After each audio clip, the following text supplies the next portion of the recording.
आज सुबह सुबह हमें सूचना मिली थी रामनगर गांव में जो चेरई चौकी ओसिया थाना क्षेत्र में आता है और जिस पे तत्परता से सीनियर ऑफिसर्स, मैं, कलेक्टर साहब, आईजी साहब, डीसी साहब पहुंचे और एफएसएल टीम को बुलाया, डॉग स्क्वाड को भी बुलाया और कुछ जो आसूचना मानवीय आसूचना के आधार पर हमने इन्वेस्टिगेशन चालू किया, जिसमें जो आज जिस परिवार में मृत्यु हुई है उन्हीं के परिवार में जो रिश्तेदार हैं और उनके ताऊ के लड़का जो पप्पू राम है, उसे अभी हमने डिटेन किया है और उससे अभी गहनता से पूछताछ चल रही है। मर्डर वेपन उससे बरामदगी के प्रयास चल रहे हैं। पप्पू राम सन ऑफ भैरा राम, उम्र 19 साल है और पूर्व में कुछ जो इनके बीच में रंजिश हुई है उसको लेकर भी गहनता से अनुसंधान चल रहे हैं। प्राइमा फेसी अभी दो बातें आई हैं कि कुछ तो एक इन्होंने ज़मीन का विवाद बताया कुछ साल पहले था और कुछ जो एक्यूज्ड परिवार है, जो आरोपी परिवार है, उसके एक लड़के की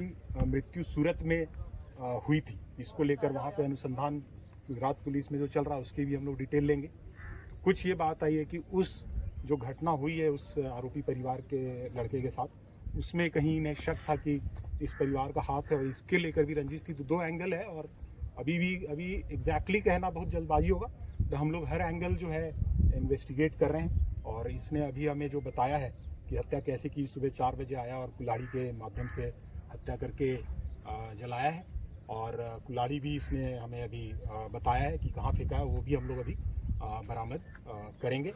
और इसमें सारे एंगल से अभी इन्वेस्टिगेशन ओपन है। ये एक प्राइमरी जो फाइंडिंग्स आई हैं वो अभी हम आपसे शेयर कर रहे हैं। इसमें अभी हम लोग टेक्निकल डिटेल भी लेंगे और हर तरह का डिटेल जो है करेंगे। मल्टीपल टीम्स हमने बनाई है, लगभग पूरे जिले के जो टॉप ऑफिसर्स हैं उनको हमने सुबह बुला लिया था।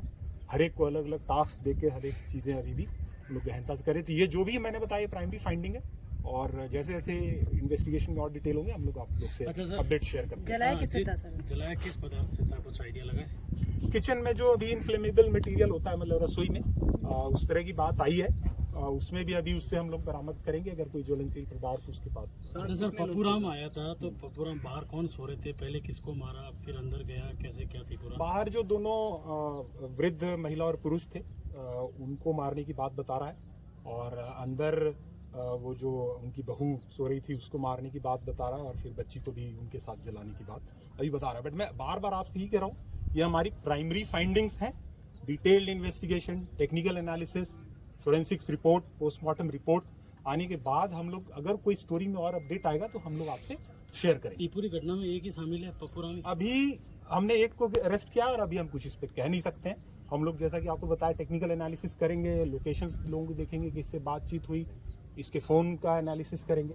तो मैं बार बार यही कह रहा हूँ कि ये प्राइमरी फाइंडिंग है और अभी जो हमने किया है उसका मैं आपको अपडेट दे रहा हूँ। पोस्टमार्टम को लेकर क्या है? पोस्टमार्टम मौके पर कलेक्टर साहब ने बोर्ड गठित करवा दिया था और मौके पर ही पोस्टमार्टम जारी है और हमारी जो एक्सपर्ट टीम है वो लगी हुई है। एफएसएल भी बहुत ही गहनता से सीन का एनालिसिस कर रही है। आईजी साहब ने भी स्वयं अपने निर्देशन में एफएसएल टीम को भी गाइड किया है कि क्या इसमें और हम लोग एविडेंसेस ले सकते हैं। तो कोई भी एविडेंस हम अनटर्न्ड नहीं छोड़ रहे हैं और कोई भी एंगल हम लोग अभी अनटर्न्ड नहीं छोड़ेंगे। सारे एंगल्स ओपन है। ठीक है सर। अच्छा सर, पूरे घटनाक्रम है, क्या लग रहा है, जमीनी विवाद है या? अभी जो प्रारंभिक जो इनपुट्स आया है उसमें ऐसा लग रहा है कि इनके बीच में ज़मीन को लेकर डिस्प्यूट चल रहा है। आपस में एक भाई है, उसके औलाद नहीं है और ये जो आरोपी है इसके 4 भाई हैं।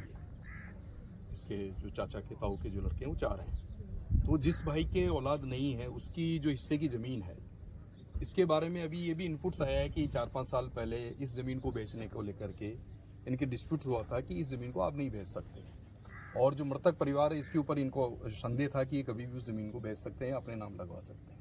इसको लेके इनके बीच में डिस्प्यूट्स हुआ और वो ये भी आया कि सिविल सूट्स तक ये केस गया, बाद में इनके राजीनामा हुआ।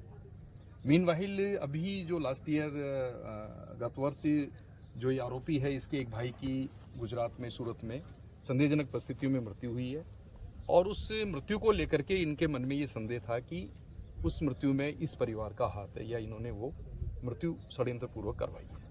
इसको लेके इस युवक के और इनके परिवार में संदेह था और ये जो घटना हुई है इसमें जो ही हमें पता चला आज कि इस प्रकार से 4 की हत्याएं हुई है, और तत्काल हमने मतलब पुलिस अधिकारी यहाँ पे मौके पर पहुँचे।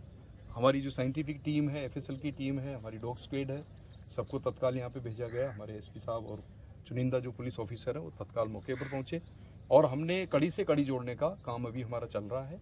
और ये केस बिल्कुल क्रिस्टल क्लियर है, पर्दाफाश हो गया है लगभग। और अब ये है कि इस घटनाक्रम में जो भी लिप्त लोग हैं उनकी कड़ियाँ जोड़ करके साइंटिफिक एविडेंस के आधार पर आगे बढ़ रहे हैं। अच्छा सर, पप्पूराम आया था रात को, कुल्हाड़ी से हमला किया, क्या कुछ उस समय उनसे कोई कहा सुनी या कुछ झगड़ा कुछ ऐसा हुआ था? प्राइमा फेसी अभी ऐसी चीज वो अभी सामने नहीं आई है। कुछ क्योंकि खरोंच सर उसके बॉडी पे, उसका एनालिसिस हम लोग उसका एनालिसिस करेंगे। कुछ खरोंच उसके बॉडी पे आया, देखेंगे पहले का है कि घटना के समय का है। एनालिसिस करेंगे उसका कि किस प्रकार से इस षड्यंत्र में और कौन कौन लोग शामिल हैं और किस प्रकार से प्लान करके इन्होंने किया है।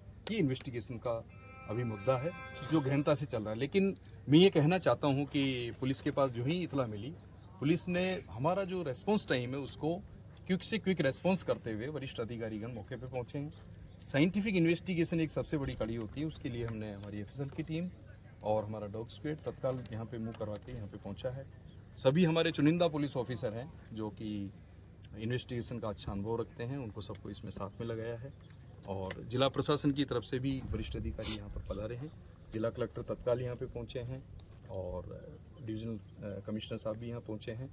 और अब हमारी यही अपील है कि पुलिस अपना काम कर रही है और कानून व्यवस्था बनाए रखने में पुलिस का सहयोग करें। अनावश्यक जो भ्रम फैलाया जा रहा है या जो लोगों को उकसाने का काम किया जा रहा है वो नहीं होना चाहिए। शांति व्यवस्था में सहयोग करना चाहिए। Thank you sir.